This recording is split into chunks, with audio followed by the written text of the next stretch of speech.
Assalamualaikum warahmatullahi wabarakatuh. Salam sejahtera untuk kita semua. Perkenalkan, nama saya Dian Mustika, mahasiswa Magister Sains Akuntansi Fakultas Ekonomika dan Bisnis Universitas Gadjah Mada. Pada kesempatan kali ini, saya akan mempresentasikan hasil penelitian saya yang berjudul Perspektif Fraud Diamond Theory pada Pengelolaan Dana Desa Daerah Istimewa Yogyakarta dengan menggunakan penerapan moral sebagai variabel moderasi.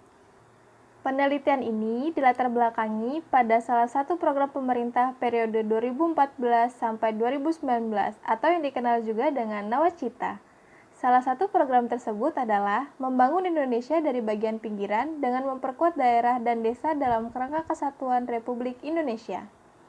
Dalam melaksanakan program tersebut, pemerintah mendasarkan salah satunya pada Undang-Undang Nomor 6 Tahun 2014 tentang Desa, dengan memberikan kesempatan kepada pemerintah desa untuk memberdayakan masyarakatnya secara mandiri. Undang-undang ini juga memberikan jaminan kepastian terkait sumber keuangan, di mana setiap tahunnya desa akan menerima dua sumber pendapatan, yaitu dana desa yang berasal dari APBN dan alokasi dana desa yang berasal dari APBD. Sejak diselenggarakan dana desa dari tahun 2015 sampai tahun 2019, anggaran dana desa selalu mengalami peningkatan yang cukup signifikan. Akan tetapi, bagaimana dengan pengawasan kebijakan dan peraturannya?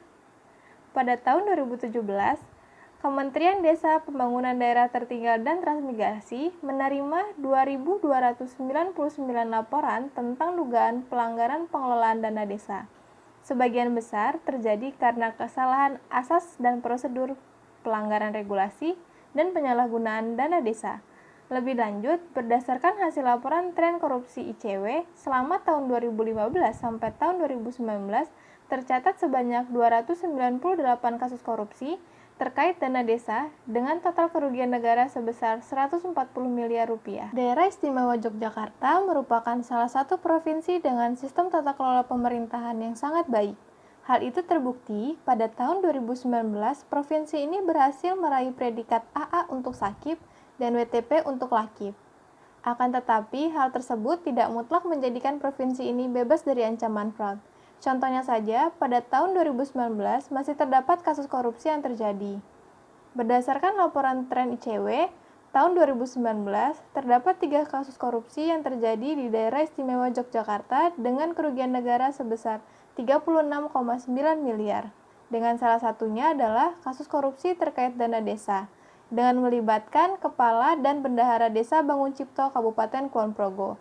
Total alokasi anggaran dana desa yang digelapkan adalah sebesar 1,19 miliar rupiah.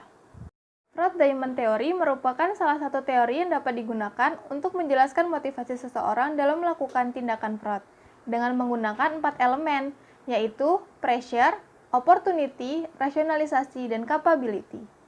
Penelitian terkait fraud merupakan hal yang penting untuk diteliti lebih lanjut karena berkaitan dengan keberlangsungan organisasi.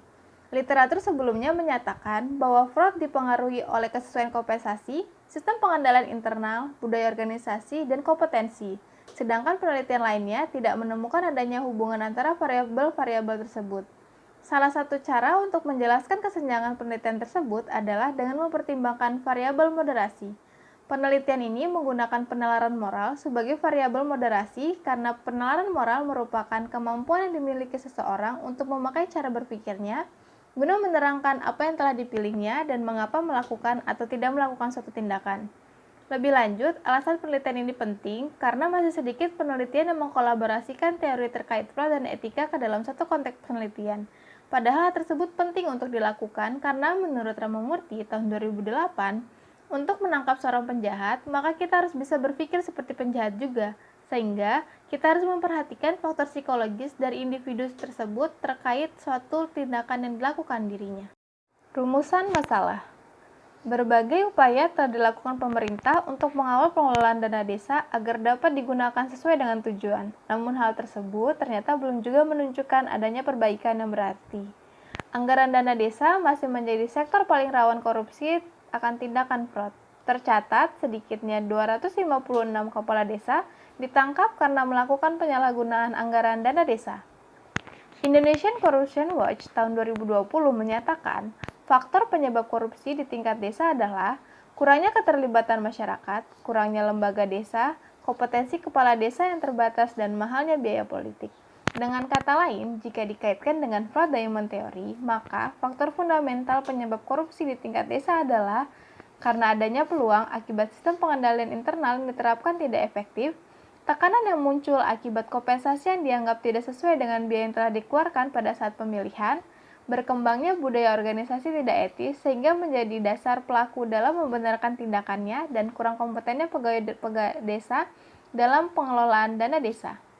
Lebih lanjut, untuk meminimalisir hal tersebut, kita dapat menganalisis dengan menggunakan teori perkembangan moral kognitif untuk mengobservasi dasar individu dalam melakukan suatu tindakan.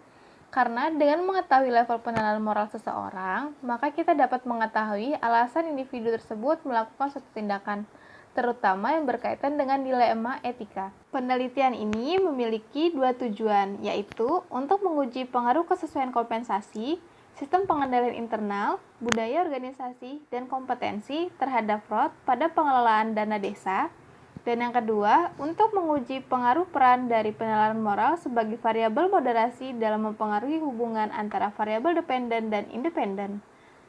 Penelitian ini diharapkan dapat berkontribusi pada tiga aspek, yaitu secara teoritis, praktisi atau pemerintah desa, dan empiris. Penelitian ini memiliki 8 hipotesis. Yang pertama dan kedua adalah kesesuaian kompensasi, penilaian moral, dan fraud. Berdasarkan fraud diamond theory, seseorang melakukan tindakan fraud karena adanya tekanan keuangan dan non-keuangan. Hasil penelitian yang dilakukan oleh Albert et al. Tahun 2016, sebanyak 95% tindakan fraud terjadi karena adanya tekanan finansial dan kebiasaan buruk dari pelaku, sehingga pelaku akan mencari cara agar kebutuhannya dapat terpenuhi. Sejalan dengan hal tersebut, hasil penelitian yang dilakukan oleh Wexley dan Yuki tahun 2003 menyatakan bahwa seseorang akan terdorong melakukan tindakan pencurian di dalam tempat bekerjanya apabila dirinya mengalami ketidakpuasan akan kompensasi yang diterimanya. Kompensasi yang diberikan sesuai dengan beban kerja dan kebijakan yang berlaku sangatlah penting bagi karyawan karena dapat berpengaruh terhadap perilakunya. Adanya pemberian kompensasi yang sesuai kepada individu tersebut dapat memberikan kepuasan dan memotivasi dirinya dalam bekerja, sehingga akan mendorong individu tersebut memberikan yang terbaik bagi organisasi dan mencegah terjadinya perbuatan yang dapat merugikan. Akan tetapi, jika dikaitkan dengan teori perkembangan moral kognitif, individu dengan level penilaian moral tinggi akan menitikberatkan pada kepentingan orang banyak atau universal daripada kepentingan dirinya sendiri, sehingga pada saat dirinya mengalami tekanan keuangan sekalipun, dirinya tetap tidak akan berusaha melakukan tindakan kecurangan yang dapat merugikan organisasi. Berdasarkan hasil penelitian yang dilakukan oleh Merchant and Watt tahun 2017 menyatakan bahwa manajer dengan penilaian moral rendah ketika berada dalam tekanan pribadi yang kuat akan bersedia melakukan tindakan apapun demi mendapatkan kompensasi maupun promosi jabatan. Dari uraian yang sudah dijelaskan, maka penelitian ini menarik hipotesis pertama, yaitu kesesuaian kompensasi berpengaruh negatif terhadap fraud, dan hipotesis kedua yaitu penilaian moral memiliki peran dalam memoderasi hubungan pengaruh antara kesesuaian kompensasi dan fraud. Untuk hipotesis ketiga dan keempat adalah sistem pengendalian internal, penalaran moral, dan fraud. Fraud tidak dapat terjadi tanpa adanya kesempatan, walaupun individu tersebut mengalami tekanan yang sangat tinggi. Pada umumnya, pelaku fraud akan mengikuti prosedur yang ada di dalam organisasi. Namun pengawasan yang lemah diidentifikasi sebagai situasi yang membuka peluang bagi stakeholder untuk melakukan fraud. Karena pada saat pengawasan lemah, maka tata kelola organisasi menjadi kurang efektif sehingga kesempatan tersebut bisa muncul. Berdasarkan hasil penelitian yang dilakukan oleh Coram et al. Dan Hogan et al. Tahun 2008 menunjukkan bahwa organisasi yang memiliki sistem pengendalian internal yang diterapkan secara efektif akan dapat mendeteksi dan menghindari dirinya situasional berupa sistem pengendalian internal diterapkan secara efektif. Individu dengan level penalaran moral rendah akan merasa takut dikarenakan adanya sanksi, sehingga pelaku akan melaksanakan aturan, kebijakan, dan prosedur yang ada demi menghindari hukuman. Berbeda dengan individu yang memiliki level penalaran moral tinggi, pada saat kondisi ada atau tidak adanya sistem pengandalan internal, dirinya tetap tidak akan melakukan tindakan fraud karena menurutnya perbuatan tersebut dapat merugikan organisasi dan tidak etis. Dari uraian yang sudah dijelaskan, maka penelitian ini menarik hipotesis ketiga adalah sistem pengendalian internal berpengaruh negatif terhadap fraud, dan hipotesis keempat adalah penalaran moral dapat memoderasi hubungan sistem pengendalian internal dan fraud. Hipotesis kelima dan keenam adalah budaya organisasi, penalaran moral, dan fraud.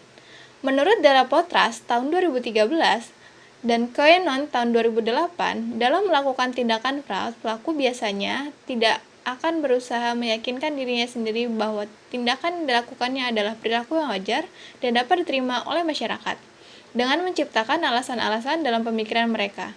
Hasil penelitian ini sejalan dengan yang dilakukan oleh Sulistyawati tahun 2007 yang menunjukkan bahwa budaya organisasi yang etis dapat digunakan untuk mencegah terjadinya tindakan fraud, karena budaya organisasi yang etis akan membentuk para anggotanya untuk mempunyai sense of belonging and sense of identity. Berdasarkan teori perkembangan moral kognitif, individu dengan level penalaran moral rendah dapat melakukan sedikit pelanggaran bila mereka dibatasi oleh peraturan, hukum, diskriminasi pekerjaan, dan norma struktural yang kuat, di mana tidak mengizinkan perilaku tidak etis tersebut terjadi, sehingga dirinya akan enggan melakukan tindakan fraud, karena budaya yang melingkupinya tidak mendukung. Hal ini sejalan dengan hasil penelitian yang dilakukan oleh Fitria dan Amili tahun 2014 yang menunjukkan bahwa lingkungan etika organisasi berpengaruh positif dan signifikan terhadap integritas personal, dan integritas personal tersebut berpengaruh secara negatif dan signifikan terhadap potensi terjadinya fraud. Dari uraian yang sudah dijelaskan, maka penelitian ini menarik hipotesis budaya organisasi berpengaruh negatif terhadap fraud, dan penalaran moral mampu mempengaruhi pengaruh dalam hubungan budaya organisasi dan fraud. Untuk hipotesis ke-7 dan 8 adalah kompetensi dan penalaran moral dan fraud. Dalam fraud diamond theory, terdapat sifat-sifat terkait elemen capability yang sangat penting dalam pribadi pelaku fraud, yaitu intelligence dan creativity. Pelaku fraud dinilai memiliki pemahaman yang cukup dalam mengeksploitasi kelemahan, pengendalian internal, dan menggunakan posisi serta wewenangnya untuk memperoleh keuntungan yang besar. Berdasarkan hasil survei yang dilakukan Association of Certified Examiners tahun 2016, sebanyak 51 individu dengan intelektual lebih tinggi melakukan tindakan fraud dalam pekerjaannya, karena dirinya memiliki kemampuan untuk mendeteksi peluang yang ada. Della Potras tahun 2013 menunjukkan bahwa seseorang memiliki jabatan lebih tinggi dan kemampuan intelektual mumpuni dalam organisasi mempunyai peluang lebih tinggi dalam melakukan fraud. Teori perkembangan moral kognitif menjelaskan bahwa individu dengan level penalaran moral rendah biasanya akan memanfaatkan kompetensi yang dimilikinya untuk melakukan tindakan fraud. Sebaliknya, individu dengan level penalaran moral tinggi cenderung akan memanfaatkan kompetensinya untuk mengembangkan organisasi dengan cara memanfaatkan teknologi informasi dan sistem pengendalian internal yang ada guna menjaga kualitas pelaporan keuangan. Dari uraian yang sudah dipaparkan, maka hipotesis dalam penelitian ini adalah kompetensi berpengaruh positif terhadap fraud, dan penalaran moral mampu mengaruhi pengaruh hubungan kompetensi dan fraud. Berdasarkan uraian hipotesis yang sudah dijelaskan, maka penelitian ini menggunakan model penelitian sebagai berikut. Berikut merupakan definisi operasional variabel yang digunakan dalam penelitian ini. Teknik analisis data. Penelitian ini menggunakan SAM partial least square atau SAM PLS dengan alat analisis Word PLS 7.0. Dengan menggunakan SAM PLS, kita harus memenuhi terlebih dahulu asumsi dari SAM itu sendiri, yaitu data tidak ada outliers dengan rentang nilai z-score plus minus 4, kemudian tidak ada missing value lebih dari 5% pada setiap indikator. Setelah memenuhi asumsi tersebut, maka kita dapat melakukan analisis model pengukuran atau outer model dengan melakukan 3 pengujian, yaitu uji validitas konvergen, uji validitas diskriminan, dan uji reliabilitas.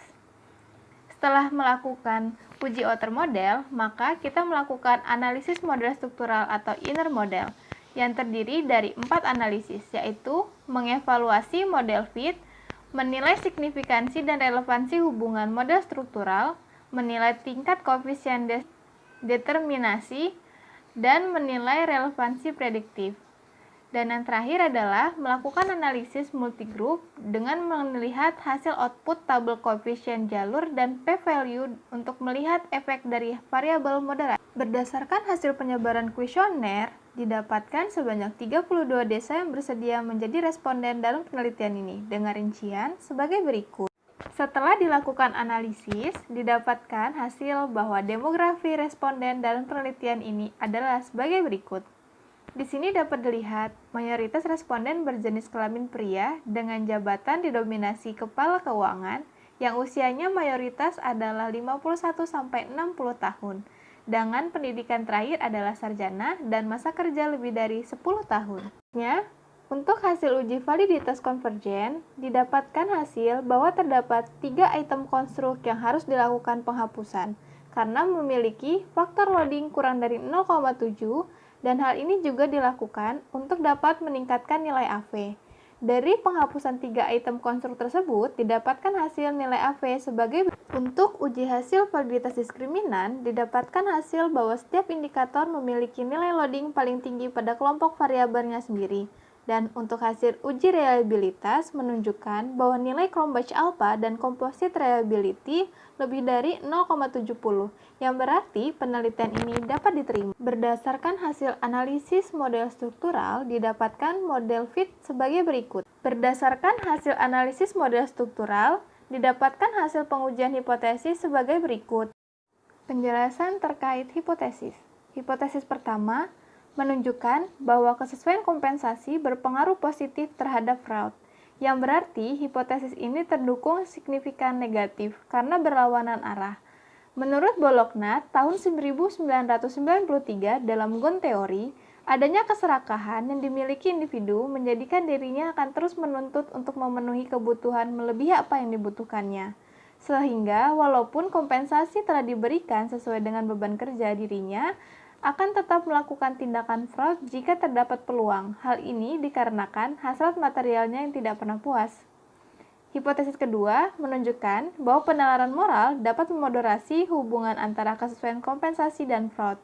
Hasil penelitian ini sesuai dengan penelitian yang dilakukan oleh Bly et al. Tahun 2019 yang menunjukkan bahwa individu yang memiliki preferensi norma tinggi akan berusaha mengurangi terjadinya fraud yang dapat merugikan organisasi, walaupun dirinya berada dalam tekanan keuangan sekalipun. Untuk hipotesis ketiga menunjukkan bahwa sistem pengandalan internal memiliki pengaruh negatif terhadap fraud. Hasil penelitian ini mengkonfirmasi pernyataan dari Coram et al. Tahun 2008 yang menyatakan bahwa organisasi yang memiliki fungsi audit internal akan lebih dapat mendeteksi fraud, di mana sistem pengandalan internal menyediakan mekanisme untuk mendeteksi keterjadian suatu fraud, baik ketika fraud itu terjadi maupun sebelum terjadi, karena sistem pengendalian internal bersifat preventif, detektif, dan direktif. Untuk hipotesis keempat menunjukkan bahwa penalaran moral dapat memoderasi hubungan antara sistem pengendalian internal dan fraud. Hasil penelitian ini sesuai dengan hasil penelitian yang dilakukan oleh Moroney dan McDavid tahun 2008. Ketika faktor situasional berupa sistem pengendalian dilakukan secara efektif, individu dengan level penalaran moral akan merasa enggan untuk melakukan tindakan fraud, dikarenakan adanya sanksi yang mengancam mereka, sehingga pelaku akan melaksanakan aturan, kebijakan, prosedur yang ada demi menghindari hukuman yang mengancam. Untuk hipotesis yang kelima, menunjukkan bahwa budaya organisasi memiliki pengaruh negatif terhadap fraud. Hal ini sejalan dengan pernyataan Scrooge tahun 2013 yang menyatakan bahwa budaya organisasi yang tidak etis akan menimbulkan perilaku anggotanya yang tidak etis di semua tingkatan organisasi, sehingga angka skandal atau fraud akan cenderung meningkat. Hipotesis keenam menunjukkan bahwa penalaran moral dapat memoderasi hubungan antara budaya organisasi dan fraud. Hasil penelitian ini mengkonfirmasi pernyataan Trevino tahun 1986 yang menyatakan bahwa pemahaman seseorang terhadap moral dalam mengambil suatu keputusan bergantung pada dirinya sendiri dan situasi organisasi. Individu dengan level penalaran moral rendah akan lebih sedikit melakukan pelanggaran bila dirinya dibatasi oleh peraturan, hukum, dan norma struktural yang kuat di dalam organisasi tersebut, di mana tidak mengizinkan perilaku tidak etis itu terjadi. Dan hipotesis ketujuh menunjukkan bahwa kompetensi memiliki pengaruh negatif terhadap fraud. Hal ini sejalan dengan hasil penelitian yang dilakukan oleh Effendi dan Abdullah tahun 2017 yang menunjukkan bahwa kemampuan pegawai dalam memanfaatkan teknologi informasi dan pengawasan keuangan organisasi dapat mendukung kualitas pengelolaan keuangan menjadi lebih baik, sehingga semakin kompeten seseorang dalam melaksanakan pekerjaannya, cenderung akan mampu meningkatkan kualitas pengelolaan keuangan agar tidak terjadi tindakan fraud yang dapat merugikan organisasi. Dan yang terakhir adalah hipotesis ke-8 yang menunjukkan bahwa penalaran moral dapat memoderasi hubungan antara kompetensi dan fraud. Hasil penelitian ini sesuai dengan hasil penelitian yang dilakukan oleh Rustendi tahun 2009 yang menunjukkan bahwa individu dengan level penalaran moral rendah cenderung akan memanfaatkan kompetensinya untuk melakukan tindakan fraud dengan cara mengeksploitasi kelemahan sistem pengendalian internal dan juga menggunakan posisi, fungsi, dan akses wewenang yang dimilikinya untuk mendapatkan keuntungan pribadi. Selanjutnya adalah kesimpulan. Penelitian ini bertujuan untuk menguji pengaruh kesesuaian kompensasi, sistem pengendalian internal, budaya organisasi, dan kompetensi terhadap fraud pada pengelolaan dana desa dengan menggunakan penalaran moral sebagai variabel moderasi. Metode survei digunakan untuk pengumpulan data dengan menggunakan kuesioner. Didapatkan sebanyak 216 responden yang berasal dari 32 desa pada daerah istimewa Yogyakarta. Dan berdasarkan hasil pengujian menggunakan SEM PLS dengan alat WARP PLS 7.0, didapatkan hasil semua hipotesis terdukung. Sekian presentasi dari hasil penelitian saya. Saya menerima kritik dan saran yang membangun untuk penelitian ini dan selanjutnya. Saya akhiri. Wassalamualaikum warahmatullahi wabarakatuh.